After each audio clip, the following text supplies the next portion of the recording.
नमस्ते, आप सभी का स्वागत है मेरे चैनल में चिराग एस्ट्रोलॉजी। और हम बात कर रहे हैं बहुत इंपॉर्टेंट मार्च मंथ की।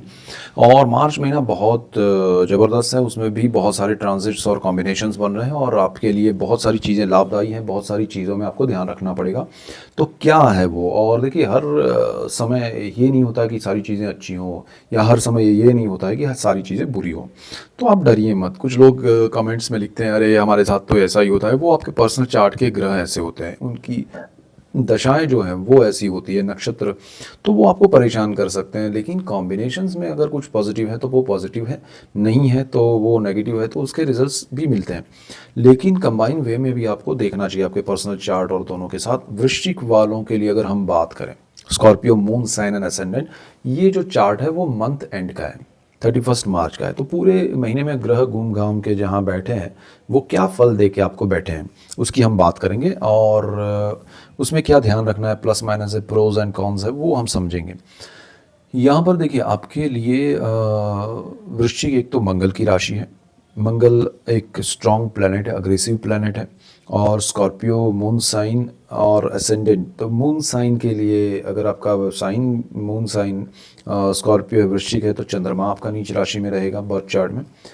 तो थॉट्स यहाँ बहुत नेगेटिव चल सकते हैं बिकॉज चंद्र की वजह से। लेकिन यहाँ पर जो ग्रह स्थिति है वो पहले समझते हैं। आपका चतुर्थ भाव है, जहाँ पर हम मेन पॉइंट्स की बात करेंगे। चतुर्थ भाव जहाँ है वहाँ 11 नंबर लिखा है, और वहाँ पर आपका मंगल, शुक्र, बुध, सूर्य और राहु है शुरू में। 2 मार्च को ही, 2 मार्च को ही शुक्र, देखिए यहाँ 3 ट्रांजिट कर रहे हैं इसी मंथ में। तो एक तो फर्स्ट हाउस आपके चतुर्थ भाव में बैठे हैं। 2 मार्च को वो चले जाएंगे 12 नंबर जहाँ लिखा है शनि के पास। 2 मार्च से 26 मार्च वो रहेंगे शनि के पास 12 नंबर, वो उनकी उच्च राशि है। तो उसका मैंने अलग से वीडियो दिया है। शुक्र पूरा महीना आपको पॉजिटिव फल देने वाले हैं। क्या देंगे हम, इसकी हम बात करेंगे। फिर शुक्र चले जाएंगे 26 मार्च को 1 नंबर जहाँ लिखा है, जो यहाँ पर दर्शाया है वो मंथ एंड की कुंडली है इसलिए, तो वो फिर वहाँ रहेंगे मेष में। सूर्य जो है वो 15 मार्च को ट्रांजिट कर जाएंगे राहु के पास से और चले जाएंगे शनि के पास। तो दूसरी तरफ गुरु जो है वो 3 नंबर जहाँ लिखा है आपके बर्थ चार्ट में वहाँ पर बैठे हैं। तो वो स्थान आपका अष्टम भाव है। और केतु जो है वो आपके लिए कर्म स्थान में बैठे हुए हैं। ये बहुत इंपॉर्टेंट है। तो कॉम्बिनेशंस क्या इफेक्ट दे रहे हैं, अब देखिए यहाँ पर आपको पहले हम पॉइंट्स की बात करें राहु के हिसाब से। तो Rahu Mangal combination throughout the month रहने वाला है, बुध भी साथ में है। मंगल जो है वो आपकी कुंडली का मालिक है, और वो राहु के साथ चतुर्थ भाव में, सुख भाव में रहेगा थ्रू आउट द मंथ। और पहले सूर्य के साथ अंगारक योग में, राहु के साथ भी अंगारक योग तो है ही है, लेकिन सूर्य 15 तारीख को चले जाएंगे। तो यहाँ देखिए, ज़मीन का है, मकान का है, वाहन का है, माता का है ये स्थान, जहाँ पर मंगल और राहु के कॉम्बिनेशन बन रहे हैं, और मंगल आपकी कुंडली का मालिक है। ये स्थिति जो है वो देखा जाए तो सही नहीं है। यहाँ पर आपके लिए ज़मीन को लेके या प्रॉपर्टी डिस्प्यूट्स क्रिएट हो सकते हैं, या डिस्प्यूटेड प्रॉपर्टी आप खरीद सकते हैं। तो ये समय में आपको प्रॉपर्टी से रिलेटेड निर्णय नहीं लेने चाहिए, सीधा सीधा लॉस है। प्रॉपर्टी बेचना या खरीदना दोनों में सही नहीं है। तो यहाँ पर आपको मकान से लाभ नहीं होगा अगर आप बेचेंगे तब भी और ख़रीदेंगे, तो ये समय नहीं है। इन शॉर्ट ये निकाल दीजिए समय। वैसे भी राहु यहाँ थ्रू आउट द ईयर बैठा है, लेकिन मंगल जब तक उनके साथ है, अभी सूर्य तो निकल जाएंगे 15 मार्च को, लेकिन थोड़ा रुकिए। दूसरी चीज़ क्या है कि आपका ज़मीन के अलावा मकान, मतलब प्रॉपर्टी, ज़मीन दोनों में, और वाहन में भी आपको नया कुछ नहीं लेना चाहिए। आप अगर जगह शिफ्ट कर रहे हैं या कहीं जा रहे हैं कहीं रहने के लिए, तो वो स्ट्रेसफुल रहेगा, आपको मन की शांति नहीं मिलेगी, वो जगह अच्छे वास्तु वाली नहीं हो सकती है। तो वो चीज़ भी आपको समझनी पड़ेगी। आपको यहाँ जो भी मिलेगा, मतलब वो ग्रहों के हिसाब से चीज़ें ऐसी ही रहेगी। देखिए, वास्तु हो, ग्रह हो या नंबर्स हो, कॉम्बिनेशन एक दूसरे से कनेक्टेड होते हैं, और ये हज़ारों बार हमने पाया है। सो ये समय सही नहीं है। दूसरी चीज़ क्या है कि माता की हेल्थ को लेके जो भी इश्यूज़ हैं वो आपके लिए सामने आ सकते हैं। ओपिनियन लेके कुछ बड़ा निर्णय लीजिए, हो सकता है उनके लिए ऑपरेशन करने के योग भी बन रहे हैं, तो थोड़ा ध्यान रखना है। यहाँ आपके लिए मंगल जो है वो लग्नेश है। थॉट्स नेगेटिव ज़्यादा रहेंगे राहु के साथ जो उनका कॉम्बिनेशन है, प्लस आपकी राशि भी अगर वृश्चिक है तो चंद्रमा नीच राशि में है, मन का कारक है। आपके नेगेटिव थॉट्स ये मंथ में और ज़्यादा बढ़ सकते हैं। कुछ चीज़ें अच्छी हो रही है लेकिन निर्णय आप गलत ले लेंगे। मतलब आपको कुछ अच्छा भी मिल रहा है तो आप उसको एक्सेप्ट नहीं करेंगे, एक्सेप्ट किया तो उसका यूज़ नहीं करेंगे या फिर उसको आप अवॉइड करेंगे। मतलब अल्टीमेटली जो आपको बेनिफिट दे रहा है उसको ही आप नहीं समझ पाएंगे, तो वो आपके लिए सही नहीं होगा। तो थोड़ा मन शांत रखिए। पंचम भाव की अगर हम बात करें तो वहाँ देखिए शनि है थ्रू आउट द मंथ, साथ में शुक्र 2 मार्च से 26 मार्च उच्च स्थिति में है, और पंचम भाव में मिड ऑफ मंथ में सूर्य आ रहे हैं 15 मार्च को, फिर वो वहीं पर रहेंगे पूरा 1 महीना। तो पंचम भाव है वो प्रेम का है, विद्या का है, स्टॉक मार्केट का है। अब सूर्य का और शनि का कॉम्बिनेशन यहाँ आपको डबल माइंड करेगा। आपको लगेगा आपके संतानों के लिए ये सही है, संतानों को लगेगा नहीं मुझे तो वो पसंद है, मतलब मुझे उस ब्रांच में पढ़ाई करनी है, आप ये बोल रहे हैं। मतलब आप जॉब में भी कुछ सजेशन देंगे, बिजनेस में भी देंगे या पढ़ाई में भी देंगे, उनको वो सही नहीं लगेंगे या वो जो सजेशन देंगे वो आपको सही नहीं लगेंगे। एक तरह से एक कॉन्ट्रास्ट क्रिएट होगा, एक दूसरे का जो भी ओपिनियन है वो एक दूसरे को पसंद नहीं आएगा। तो यहाँ थोड़ा आपको बहसबाजी भी हो सकती है, तो थोड़ा डिले कीजिएगा, मतलब उसको अवॉइड कीजिएगा कि भाई पोस्टपोन हो सकता है, बाद में निर्णय ले सकते हैं, ठीक है। अच्छी बात क्या है कि शुक्र आपका यहाँ उच्च स्थिति में आ रहा है। अब यहाँ पर आपके लिए संतानों के लिए अच्छा हो रहा है, उनको जो कंफर्टेबल होगा, उनके लिए जो सही होगा वो शुक्र करवाएगा। लेकिन ज़्यादातर वो जो चीज़ होगी वो फेवरेबल होगी कंफर्ट को लेके, not for his better future. मतलब उनको अच्छा रिकग्नाइज यूनिवर्सिटी मिले, सपोज पढ़ाई के लिए हम एग्जांपल लेते हैं, तो उसकी जगह पर कंफर्टेबल वाला यूनिवर्सिटी ज़्यादा मिलेगा, ठीक है। उनको यहाँ शुक्र क्या है कि भाई पढ़ेंगे लेकिन शांति से, अपने हिसाब से, मज़ा आए रहने में, खाने पीने में अच्छा हो, हॉस्टल अच्छा हो, तो वो ज़्यादा होगा। तो आपको क्योंकि सूर्य शनि यहाँ कॉन्फ्लिक्ट करवाएंगे कि नहीं यार ये मत करो हमें, तो वहाँ जाना चाहिए, लेकिन वीनस दूसरी ओर खींच रहा है, ये आपको परेशान करेगा, डबल माइंड आपको और आपके संतान को। इवन अगर आप स्टूडेंट है तो आपको भी, आपको प्रैक्टिकली चलना है कि भाई मेरे लिए, मैं यहाँ पढ़ाई करने के लिए जा रहा हूँ या कंफर्ट के लिए रहने के लिए या खाने के लिए, वो आपको डिसाइड करना पड़ेगा। अदरवाइज़ आपको थ्रू आउट द, मतलब वो मज़ा आएगा, ये लॉन्ग टर्म के लिए इफेक्ट होगा, लेकिन मज़ा आएगा वहाँ रहने का और सब, लेकिन रिजल्ट्स आपके लिए उतने अच्छे ना हो तो फिर उसका कोई मतलब नहीं है।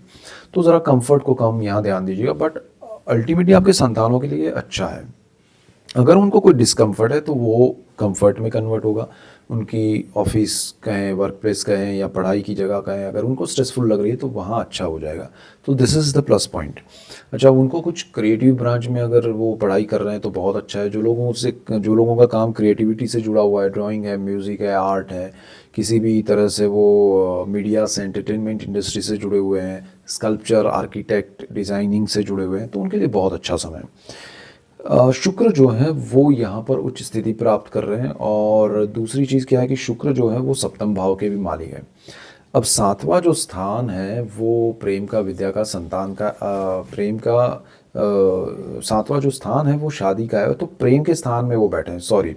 तो कॉम्बिनेशन जो बन रहा है वो कि प्रेम के मामले में वो आपको ले जाना चाहते हैं शादी तक, लेकिन शनि महाराज और सूर्य महाराज का कॉम्बिनेशन उनको रुकावटें देगा कि भाई नहीं, हम शादी प्रेम से नहीं, हम प्रैक्टिकल वे में कि भाई सोचेंगे ये सही है नहीं है आपके लिए, तभी सिर्फ आपने अच्छा कुछ देख लिया, एक दूसरे को पसंद कर लिया, ऐसा नहीं चलेगा, रियल में वो होना चाहिए। तो वो एक फ़िल्टर लगेगा शनि का और सूर्य का, उसके बाद अगर वो शादी अच्छा उनको लगा तो कन्वर्ट करवाएंगे शादी में। So this is the best time. और 12th हाउस का मालिक भी शुक्र है, इसीलिए मैं कह रहा हूँ कि 7 नंबर 12th हाउस में लिखा है, वो आपका व्यय का भाव है, खर्च करवाएगा, आपको कंफर्ट के लिए खर्च करना पड़ेगा, तो वो चीज़ थोड़ा ध्यान रख के कीजिएगा। विदेश के मामले में आपको लाभ है, विदेश जाना चाहते हैं, विदेश में रहना चाहते हैं, विदेश में ऑलरेडी हैं, आपके वीज़ा या कुछ भी अटका हुआ है आपको मिल जाएगा, आपके लिए प्लस पॉइंट है। So don't worry. आपका लाइफ पार्टनर अगर कुछ बिजनेस करना चाहता है, जॉब करना चाहता है, उनको अगर कोई ऐसा है कि भाई मैं गवर्नमेंट जॉब, मेरा इंटरव्यू नहीं आ रहा है या कुछ भी, तो गवर्नमेंट से भी बेनिफिट होगा, उनका सरकार से कोई बिजनेस से रिलेटेड कुछ है तो वो भी अपॉर्चुनिटी क्रिएट होगा। सो बहुत अच्छा है। गुरु यहाँ आपके अष्टम भाव में है, पैतृक संपत्ति, पितरों के स्थान में, अकल्ट में है, गुप्त धन, गुप्त विद्याएँ, सारी चीज़ों में लाभ होगा, पैतृक कार्यों में लाभ होगा। डिस्प्यूटेड प्रॉपर्टी है तो 11 मार्च तक गुरु वक्री है, फिर मार्गी हो जाएंगे, नेगेटिव कुछ नहीं है, पॉजिटिव है, स्लो हो जाएगा। तो आपको सारे जो भी पैतृक कार्य वो निपटाइए। आपको प्रॉपर्टी से रिलेटेड, पैतृक प्रॉपर्टी से रिलेटेड कोई मसले हैं, प्रॉब्लम्स है, सॉल्यूशन हो रहे हैं तो कर लीजिए, नहीं हो रहे तो करवाने के लिए आप पहल कीजिए और उसको कर लीजिए। ये गुरु आपको सपोर्ट कर रहा है, बहुत अच्छा है। डिस्प्यूटेड चीज़ों में भी आपके लिए फेवरेबल रिजल्ट्स आएंगे, उसका आपको फ्यूचर में लाभ होगा। गुरु वांट्स कि आप इसमें से निकलो, इसको जो भी मिल रहा है लेके निकलो और उसको कहीं और इन्वेस्ट करो, आपको लाभ होगा। So this is the best for you. गुरु की दृष्टियाँ बहुत अच्छी है, 12th हाउस पे है, आपके 2nd हाउस पे अपने घर में है, परिवार का सपोर्ट मिलेगा, परिवार से लाभ होगा। आपके सेविंग्स सही दिशा में होंगे। गुरु की दृष्टि की वजह से विदेश में लाभ हो रहा है, जो हमने बात की।